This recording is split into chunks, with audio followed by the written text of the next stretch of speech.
Guys welcome back to my channel. അങ്ങനെ കുറേ നാളുകൾക്ക് ശേഷം ഇന്നൊരു അടിപൊളി വീഡിയോ ആയിട്ടാണ് വന്നിട്ടുള്ളത്. ഒന്നുമല്ല, ഇന്ന് കുറച്ച് ഗിഫ്റ്റ് എനിക്ക് കിട്ടിയിട്ടുണ്ടായിരുന്നു. ഇതിൽ ഞാൻ അങ്ങോട്ടേക്ക് ആവശ്യപ്പെട്ടിട്ട് എടുത്തൊരു ഗിഫ്റ്റാണ് ആനിമി ഫിഗേഴ്സ്. ആനിമി ഫിഗേഴ്സ് ആണോ എനിക്ക് അറിഞ്ഞൂടാ. എന്തായാലും ആനിമി ഫിഗേഴ്സ് വെച്ച് ഓക്കെയാണ്. ഫസ്റ്റ് ആയിട്ടുള്ള ഈ ഒരു നറൂട്ടോടെ ആണ് കേട്ടോ. സംഭവം ഒത്തിരി ഇഷ്ടപ്പെട്ടു. നല്ല അടിപൊളിയാണ് കാണാനായിട്ട്. ഇപ്പൊ എൻ്റെ ഒരു ലൈബ്രറി പോലെ തുടങ്ങിയിട്ടുണ്ട്. അപ്പോൾ അവിടെ കൊണ്ട് വെക്കാന്നൊക്കെ പറഞ്ഞാണ് ഇരിക്കുന്നത്. അടുത്തതായിട്ടുള്ളത് ഒരു ഷിൻചാനാണ്. ഷിൻചാൻ ഒരു തവളനെ പിടിച്ച് നിൽക്കുന്ന ഒരു ഫിഗറാണ് നമുക്ക് കിട്ടിയിട്ടുള്ളത്. ആ ഒരു അംബർല ഒക്കെ അതിൻ്റെ കയ്യിലൊക്കെ വെച്ച് കൊടുക്കാൻ പറ്റും. അടുത്തതായിട്ടുള്ളതും ഒരു ആനിമി ഫിഗർ ആണ്. കറക്റ്റ് നെയിമൊന്നും എനിക്ക് അറിഞ്ഞൂടാ. ഏതായാലും എന്തായാലും കമൻറ്റ് ചെയ്തോളൂ കേട്ടോ.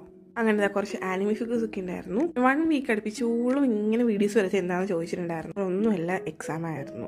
നമുക്ക് മിഡ് ടേം എക്സാം ഉണ്ട്. അപ്പോൾ മിഡ് ടേം എക്സാം ആയതുകൊണ്ട് തന്നെ നന്നായിട്ട് പഠിക്കണം. ഇതിൻ്റെ മാർക്ക് കൂടി നമുക്ക് ടേം എക്സാമിൽ ഇൻവോൾവ് ആവുന്നതുകൊണ്ട് അതിനും പഠിക്കണം. എല്ലാത്തിനും ഇമ്പോർട്ടൻസ് കൊടുക്കണം.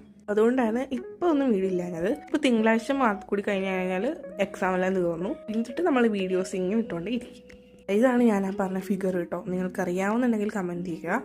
എനിക്ക് പറഞ്ഞാൽ ഈ ആനിമി ഫിഗേഴ്സിനടുത്തൊക്കെ ഒത്തിരി ഇഷ്ടം എന്ന് പറഞ്ഞ കാര്യം വെച്ച് കഴിഞ്ഞാൽ ഞാൻ ഈ പിൻട്രസ്റ്റിലൊക്കെ നോക്കിയിട്ട് മുറിയൊക്കെ ഒന്ന് അറേഞ്ച് ചെയ്യാൻ നോക്കും. അങ്ങനെയാണ് ഈ ഒരു ആനിമി ഫിഗേഴ്സിനെയൊക്കെ ഞാനിങ്ങനെ വാങ്ങാമെന്ന് വിചാരിച്ചത്. അടുത്തതൊരു ഹാൻഡ് ബാഗ് ആണ്. എനിക്ക് ഒത്തിരി ഇഷ്ടപ്പെട്ടിട്ടുണ്ടായിരുന്നു. അടുത്തത് എനിക്കൊരു സ്കൂൾ ബാഗ് പോലെ തോന്നുന്ന ഒരു പൗച്ച്. ശരിക്കും പൗച്ചൊക്കെ ഒരുപാട് വലിയ കളക്ഷൻ തന്നെ വേണമെന്ന് ആഗ്രഹമുള്ളതാണ്. അപ്പോൾ അത് അറിഞ്ഞിട്ട് എനിക്ക് വാങ്ങിച്ചു തന്നൊരു ഗിഫ്റ്റാണ് കേട്ടോ. ആമസോണിൽ ഫ്ലിപ്കാർട്ടിലൊക്കെ ഇതിൻ്റെ പ്രൈസ് നോക്കിക്കഴിഞ്ഞാൽ 400 കഴിഞ്ഞാണ് പോണത്. ബട്ട് ഇത് വളരെ ചീപ്പിൽ നല്ല ക്വാളിറ്റിയിൽ കിട്ടിയതാണ് കേട്ടോ. നല്ല സ്പീഷ്യസാണ്. എടുത്തു പറയേണ്ട ഒരു കാര്യം വെച്ച് കഴിഞ്ഞാൽ ഒരുപാട് സ്ഥലങ്ങൾ കൊള്ളും. നമ്മുടെ ജോമെട്രി ബോക്സ് ഉൾപ്പെടെ എടുത്ത് വെക്കാനുള്ള സ്ഥലമുണ്ട്. ഞാനിത് സ്കൂളിലൊന്നും കൊണ്ടുപോകാൻ പോകില്ല, അത് വേറെ സത്യം. എനിക്കിങ്ങനെ സ്കൂളിൽ കൊണ്ടുപോയിട്ട് അതിങ്ങനെ അഴുക്കൊക്കെ പിടിച്ചാലോ എന്നൊക്കെ വിചാരിച്ച് അങ്ങനെ കൊണ്ടുപോകാറുമില്ല.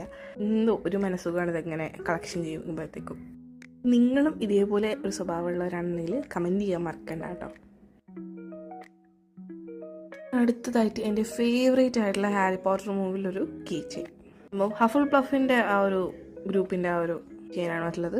പ്രത്യേകം പറഞ്ഞു ഗ്രിഫിൻഡോർ വേണമെന്ന്. ബട്ട് അവിടെ വാങ്ങിച്ചില്ല. ഹഫിൾ പ്ലഫാണ് കൊണ്ടുവന്നത്. കുഴപ്പമില്ല, സാരമില്ല, ഹാരി പോട്ടർ ആയല്ലോ. അടുത്തതായിട്ട് കുറേ നെക്ക് പീസസ് ഒക്കെയാണ് വന്നിട്ടുള്ളത്. ശരിക്കും എൻ്റെ കഴുത്തെ കയറുന്ന പോലും അറിഞ്ഞുകൂടാ. ആണെങ്കിലും കാണാൻ നല്ല രസമുണ്ട് കേട്ടോ.